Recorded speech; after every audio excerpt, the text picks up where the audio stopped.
नमस्कार साथियों, मेरा नाम है अजय मौर्य और स्वागत है आप लोगों का अजय सर जी यूट्यूब चैनल पर। साथियों, 69,000 शिक्षक भर्ती में चयनित एक साथी के द्वारा पूछा गया था कि सर बता दीजिए कि इंक्रीमेंट लगने के बाद और 28% डीए लगने के बाद 69,000 शिक्षक भर्ती में चयनित शिक्षकों की सैलरी कितनी हो जाएगी। तो आज के वीडियो में मैं आप लोगों को बताऊँगा 69,000 शिक्षक भर्ती में चयनित शिक्षकों की जिनका इंक्रीमेंट लगने के बाद और 28% डीए लगने के बाद सैलरी कितनी बन रही है और साथ उनका कितना एनपीएस कटेगा, और साथ ही साथ ये भी जानेंगे कि एनपीएस में सरकार उनको कितना अंशदान दे रही है प्रति माह। ये सब हम लोग डिटेल से जानेंगे। साथियों, आप लोग बताना चाहता हूँ कि वर्तमान में डीए 17% है, लेकिन केंद्र सरकार ने 28% की घोषणा कर दी है, तो राज्य में भी मंथन शुरू हो गया है। राज्य कर्मचारियों को भी मिलेगा, क्योंकि हमेशा की तरह जब केंद्र में लागू होता है तो राज्य कर्मचारियों को भी उतना डीए सरकार देती है। तो चलिए वीडियो को शुरू करता हूँ। यहाँ देख लीजिए साथियों, 69,000 शिक्षक भर्ती में चयनितों का इंक्रीमेंट तथा 28% डीए मिलने पर सैलरी। तो आप लोगों को पता होगा कि जो प्राइमरी अध्यापक हैं उनका ग्रेड पे होता है 4200। साथियों, 4200 ग्रेड पे का मूल वेतन तो 35,400 होता है, लेकिन साथियों अब इनको एक इंक्रीमेंट मिल गया तो बेसिक पे परिवर्तन हो जाएगा। इंक्रीमेंट मिलने के बाद बेसिक पे परिवर्तन हो जाता है, तो परिवर्तन होकर के अब बेसिक पे इनका हो जाएगा 36,500 रुपये। और साथियों अब 28% डीए को मैंने इसमें ऐड किया है, तो 36,500 का 28% डीए निकालेंगे तो हो जाएगा 10,220 रुपये। इसके बाद मकान किराया भत्ता ग्रामीण क्षेत्र में सरकार देती है 1,340 रुपये। बस इतनी ही चीज़ें मिलती हैं साथियों, और कोई सुविधा अध्यापकों को नहीं मिलती, अर्थात और कहीं किसी मद से पैसा इसमें ऐड नहीं होता है। तो इनको अगर जोड़ा जाए साथियों तो इनका टोटल बन रहा है 48,060 रुपये। 48,060 रुपये बन रहा है। इसमें साथियों जीआईएस की कटौती होती है, ये बीमा की कटौती होती है, जो कि पर मंथ 87 रुपये प्रीमियम के रूप में काटे जाते हैं। तो साथियों 48,060 में से 87 रुपया घटाने पे ही नेट सैलरी निकल कर सामने आएगी। तो घटा दिया गया तो नेट सैलरी निकल के आ गई साथियों 47,973 रुपये। तो कितनी सैलरी बनी? 47,973 रुपये इंक्रीमेंट के बाद। इंक्रीमेंट और 28% डीए जैसे ही लग जाता है तो 69,000 शिक्षक भर्ती में चयनित शिक्षकों की नेट सैलरी हो जाएगी 47,973 रुपये।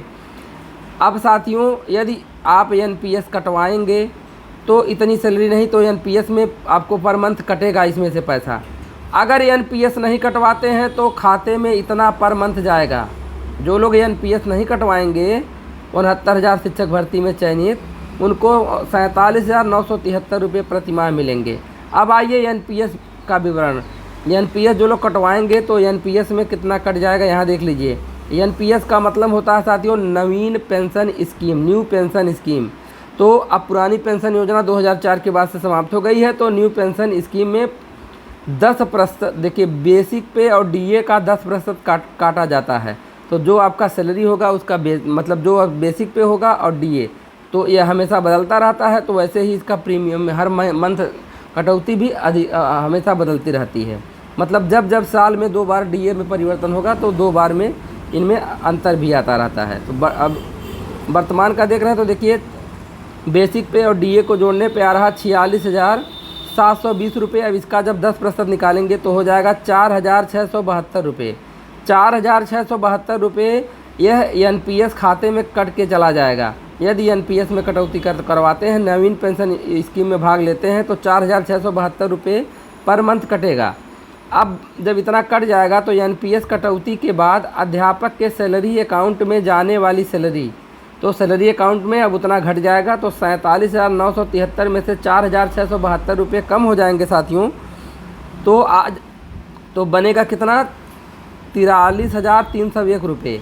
तो जो बंधु एनपीएस कटवा रहे हैं उन बंधुओं के खातों में 43,301 रुपये पर मंथ जाएगा। अब साथियों देखते हैं कि एनपीएस में सरकार का अंशदान कितना होता है। तो यहाँ आप लोग देख लीजिए साथियों, एनपीएस में सरकार का अंशदान आपको बताना चाहता हूं कि बेसिक पे और डीए का 14% सरकार देती है। 10% तो आपका कटता है, 14% सरकार देती है। पहले सरकार भी 10% देती थी, अब 14% हो गया है। तो यहाँ देखिए 46,720 का जब 14% निकालेंगे तो हो जाएगा 6,540 रुपये 80 पैसे। अब ये 80 पैसे को अगर हम 1 रुपये में कन्वर्ट कर लें, बदल लें, तो हो जाएगा 6,541 रुपये। तो 6,541 रुपये यह अंशदान देती है किसको? एनपीएस कर्मचारियों को। अब यह है अंशदान, देखिए जो एनपीएस में खाता खुलवाया है, जो कटवा रहा है उसी को मिलेगा। जो नहीं करवाएंगे तो उनको तो टोटल सैलरी मिल जाएगी, लेकिन इसका लाभ नहीं मिलेगा। तो आगे देखते हैं साथियों। अब यहाँ देख लीजिए, अध्यापक के एनपीएस खाते में प्रतिमाह जाने वाली सैलरी, जाने वाली रकम, भाई जो एनपीएस कटवा रहा है तो देखिए 4,672 रुपये तो उसके वेतन से कट रहा है और सरकार दे रही है 6,541 रुपये। तो उसका 11,213 रुपये, 11,213 रुपये तो पर मंथ यह एनपीएस खाते में जा रहा है। तो ये भी एक मोटी रकम इनके खाते में साल में। अब 11,213 रुपये जा रहा है, तो अब साल का अगर निकाला जाए, 12 का गुणा किया जाए तो बहुत बड़ी रकम हो जाती है तो एनपीएस खाते में। लेकिन साथियों मैं ये नहीं कह रहा हूँ कि एनपीएस बढ़िया स्कीम है या बुरा स्कीम है, मैं इसके बारे में कोई हस्तक्षेप नहीं करूँगा। यह आप लोगों की मर्जी है, आप एनपीएस कटाना चाहें कटा सकते हैं, न कटाना चाहें तो न कटा सकते हैं।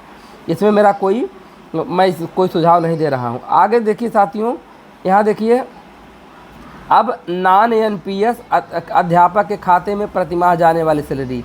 जो अध्यापक एनपीएस नहीं कटवाएगा तो उसके प्रति माह खाते में पहुंचेगा कितना? 47,973 रुपये पहुंचेगा।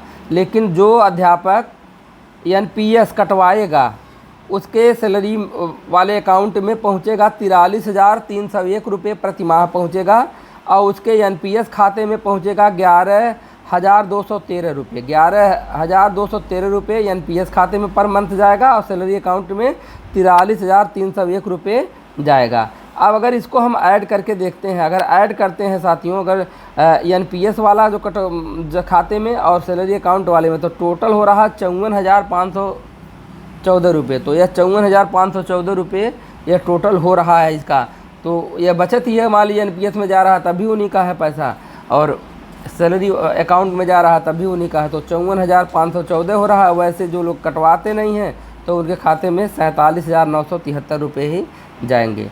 तो आप लोग बताइएगा वीडियो कैसा रहा। अगर वीडियो पसंद आया हो तो लाइक शेयर कमेंट करिएगा। मैं ऐसे यूज़फुल वीडियो बनाता हूं, तो चैनल को सब्सक्राइब करके बेल आइकन को भी दबाइएगा। धन्यवाद।